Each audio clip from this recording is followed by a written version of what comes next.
Imagine one of the largest cities in America, skyscrapers touching the clouds, 8 million people moving in every direction at once, the smell of 1,000 restaurants, the sound of 1,000 languages, lights so bright they can be seen from space. Now forget all that. Go back 300 years. The year is 1700. The island is the same. The rivers are the same. The port is the same. But the city? The city is unrecognizable. There are no skyscrapers. There are no traffic jams. There is no subway running beneath your feet. There are dirt roads. There are wooden houses. There are pigs, real pigs, roaming the streets. And the population of the entire island of Manhattan? 5,000 people. The greatest city in the history of the world was once a small, muddy, chaotic Dutch trading post that smelled of cattle and couldn't decide what language to speak. This is the story of how it all began, and what life was really like in the city that would become New York before it became anything. To understand New York in 1700, you need to understand what the island was before Europeans arrived. The people who lived on Manhattan before any Europeans set foot there were the Lenape, a confederation of Algonquian-speaking peoples who had inhabited the region for thousands of years. Mannahatta, their name for the island, meant roughly island of many hills, and it was extraordinary. Modern ecological reconstructions, using historical records, soil samples, and indigenous accounts, have created a picture of what Mannahatta looked like before European contact. It was covered in forests, oak, chestnut, hickory. It had over 50 distinct ecosystems. Clean streams ran through it. Oyster beds lined its shores, oysters so abundant that the Lenape ate them constantly, and the shell middens, ancient rubbish heaps, were enormous. The harbor teemed with fish. Eagles nested in the trees. Wolves and bears moved through the forests. It was by any measure one of the most ecologically rich small islands on Earth. The Lenape didn't just live on the island. They understood it. Every stream, every forest path, every season's harvest.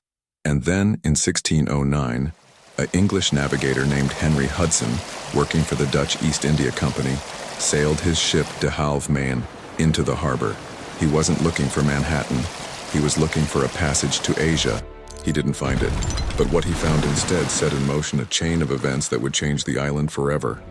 The Dutch were the great trading nation of the 17th century. While Spain was conquering empires and England was planting colonies, the Dutch were doing what they did best: business. The Dutch West India Company established a trading post on Manhattan in 1624, a small settlement of perhaps 30 families, mostly Walloon Protestants fleeing religious persecution in Europe. They called it New Amsterdam, and from the very beginning, it was unlike any other European settlement in the New World, because the Dutch didn't come to build a religious utopia. They didn't come to recreate Europe. They came to trade. And trade, by its nature, requires tolerance. You cannot run a profitable trading post if you spend your time persecuting the people you need to do business with. So New Amsterdam became, almost by accident, the most diverse settlement in colonial North America. Dutch settlers, obviously, but also Walloons, Germans, Swedes, Jewish Norwegians, refugees from Brazil, English settlers who the had no Pipes, love for the English first colonies, Jewish community Jewish in what would refugees become from the Brazil, United States, the first Jewish community in free what would black become the United colonists, States, free black settlers, enslaved Africans brought by the Dutch West India Company, and the Lenape, still present, still trading, still navigating the increasingly complicated politics of their shrinking world. By 1643, the director of the colony, a French Jesuit priest named Isaac Jogues, reported hearing 18 languages spoken on the streets of New Amsterdam. 18 languages, in a settlement of perhaps 500 people. New York was diverse before it was New York. It was built that way from the beginning. In 1664, everything changed. An English fleet sailed into the harbor. The Dutch Director General, the famously stubborn Peter Stuyvesant, wanted to fight. His colonists did not. They had no particular loyalty to the Dutch West India Company. They were traders, not soldiers. They sent Stuyvesant a petition, signed by nearly 100 residents, begging him not to start a war they couldn't win. Stuyvesant, reportedly furious, tore the petition to pieces. Then he looked at the English fleet. Then he looked at his inadequate defenses. Then he surrendered without a shot fired. New Amsterdam became New York, named after the Duke of York, brother of King Charles II, who had been given the territory as a personal gift. The transition was, by the standards of the era, remarkably peaceful. The English allowed Dutch residents to keep their property. They allowed Dutch customs to continue. They kept the existing legal structures largely intact. The city simply changed flags and kept trading, because that was the point. That had always been the point. By 1700, when our story really begins, New York had been English for 36 years, but it was still, in many ways, deeply Dutch in character. The street patterns were Dutch. Many of the family names were Dutch. The commercial culture was Dutch. And the population, 5,000 souls on a small island at the edge of the known world, was already more complicated, more diverse, more interesting than almost anywhere else in colonial North America. Let's walk through New York in 1700. Start at the southern tip of Manhattan. This is where the city is. All of it. Everything north of what is now Fulton Street is farmland, forest, and the occasional country estate. The city itself covers roughly 1 square mile. The streets are narrow, winding, and, depending on the season, either dusty or muddy. They follow no particular grid. They follow the paths that cattle made walking to pasture 70 years earlier. Broadway, the famous street, already exists. It follows an old Lenape trail that ran the length of the island, but it's not the Broadway you know. It's a dirt road, occasionally paved with cobblestones near the most important buildings, lined with wooden houses, a few brick structures, and the omnipresent smell of livestock, river water, and wood smoke. The East River waterfront is the heart of the city. The docks are constantly busy. Ships arriving from England, the Caribbean, West Africa, the other American colonies. Merchants, sailors, dock workers, a constant movement of people and goods that is, in miniature, what New York will always be. The Stadhuis, the old Dutch city hall now repurposed by the English, sits at the corner of Pearl Street and Coenties Alley. The fort, at the very tip of the island, now the site of Battery Park, is the military center of the colony. A small, somewhat inadequate fort that the Dutch built and the English kept meaning to improve and never quite got around to. New York in 1700 had a small but powerful elite.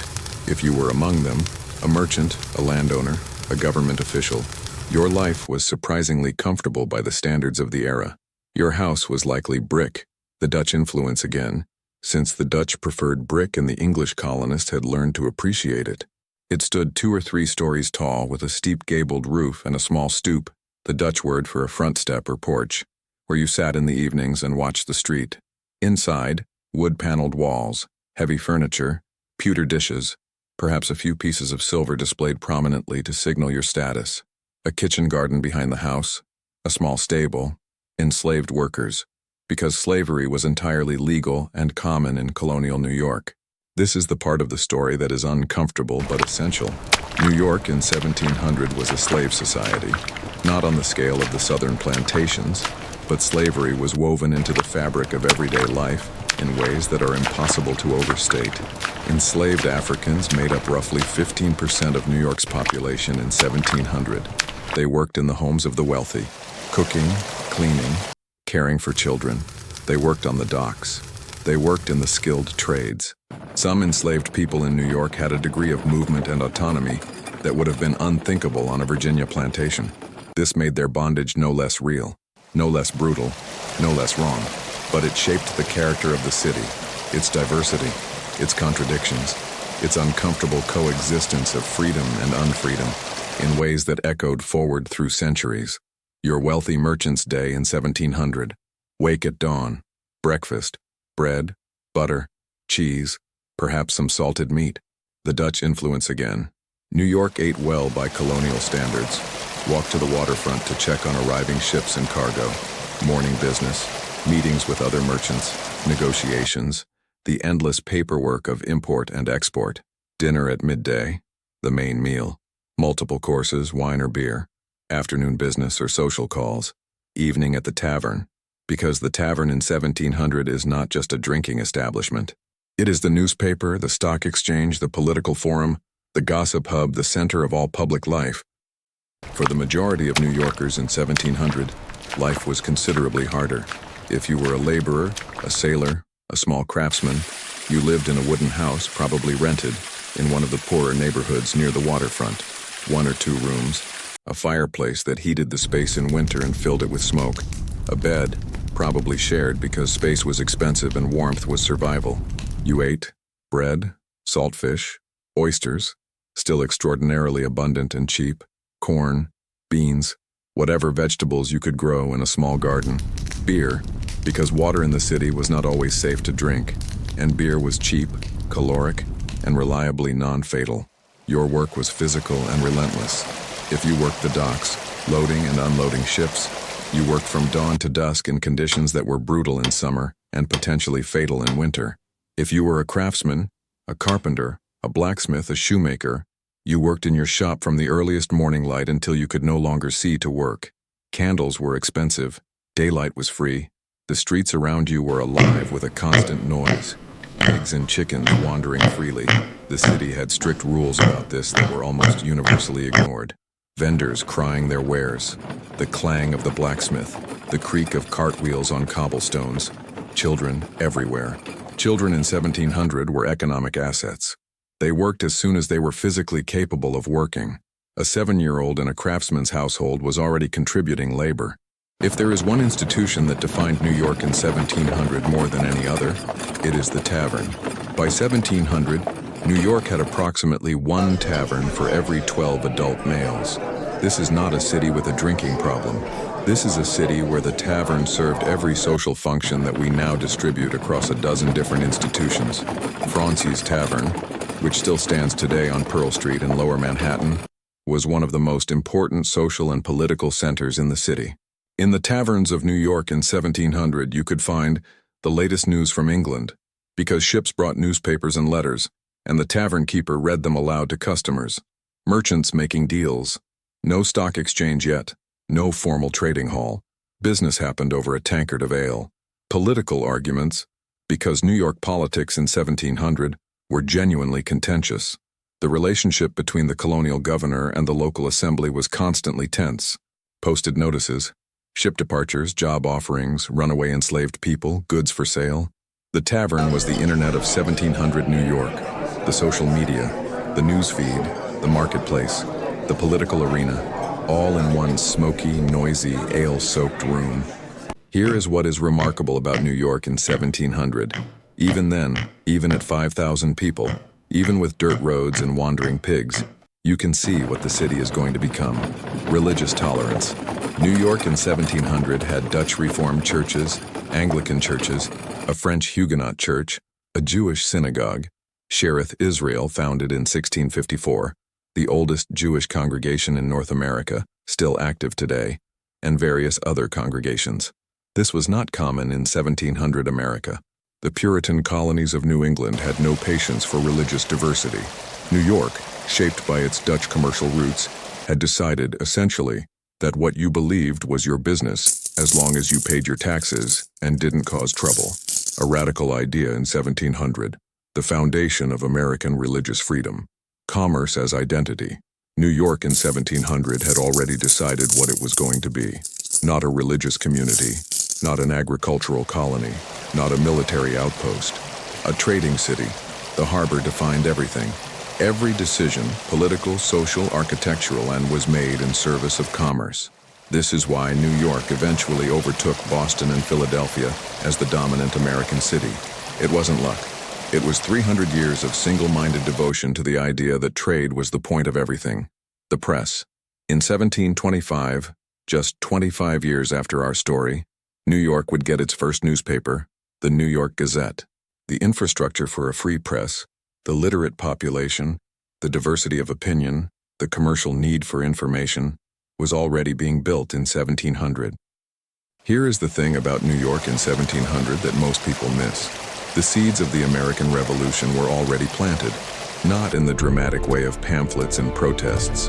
That was still 75 years away, but in the fundamental tension that defined colonial life. A city that defined itself by commerce and individual initiative, being governed by a crown 3,000 miles away that kept interfering with both. The colonial governors of New York in 1700 were almost universally either corrupt, incompetent, or both. Benjamin Fletcher, governor until 1698, was openly profiteering from piracy. He sold protection to pirates who operated out of New York Harbor, taking a cut of their plunder. The merchants of New York had a complicated relationship with this. On one hand, pirates were criminals. On the other hand, the goods they brought were cheap and plentiful. Commerce won. It usually did in New York. The tension between local commercial interests and distant imperial control, between the people who actually lived and worked in the city and the officials sent to govern them, was a constant feature of colonial New York. By 1765, that tension would produce the Stamp Act protests. By 1776, it would produce revolution. But in 1700, it was just the daily friction of a city that already knew what it wanted to be, and was perpetually annoyed at the obstacles in its way. Stand at the southern tip of Manhattan today. Look north. 8 million people, 70,000 miles of streets, a skyline that has become the most recognizable in the world. The subway beneath your feet carries more people every day than the entire population of colonial New York in the whole year of 1700. And yet, look down at the street pattern in the oldest part of the city. Those winding, irregular streets, so different from the grid that defines the rest of Manhattan, those are Dutch cattle paths. The street called Wall Street, the financial center of the world, is named for the wall the Dutch built in 1653 to protect New Amsterdam from English attack. The wall is gone. The English came anyway, but the street remains, and the name, and the function, because Wall Street has been about money and trade since the Dutch built their wall 370 years ago. The pigs are gone. The dirt roads are gone. The 5,000 people who crowded into 1 square mile of island at the edge of the world are 3 centuries gone. But the thing they built, the idea they built, the trading post that became a city that became a symbol, that is still here. Still the place where 18 languages are spoken before breakfast. Still the place where commerce is the religion and the harbor is the church. Still the most complicated, most diverse, most relentlessly itself place on earth. It started with pigs on dirt roads and a Dutch trading company that wanted to make money. Look what it became. If this kind of history moves you, the real, complicated humankind, you are in the right place. Subscribe, and I'll see you in the ancient world.